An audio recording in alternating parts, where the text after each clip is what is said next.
Hello friends, welcome to our YouTube channel. In this video, I'm going to tell you about how to fix increase net speed problem in your Poco C61 smartphone. Before watching this video, if you have not subscribed to our YouTube channel, then subscribe to it and like our video. So let's start friends. First, you have to open your settings like there. Then you have to come to your settings.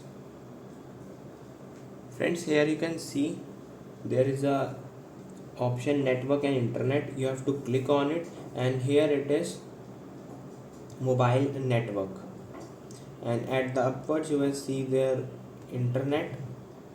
First you have to open your mobile network and go to preferred network.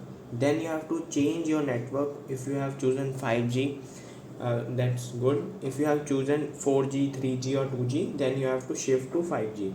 I hope you like this video. If you like this video, then subscribe to our YouTube channel for more helpful tips and tricks videos. See you next time.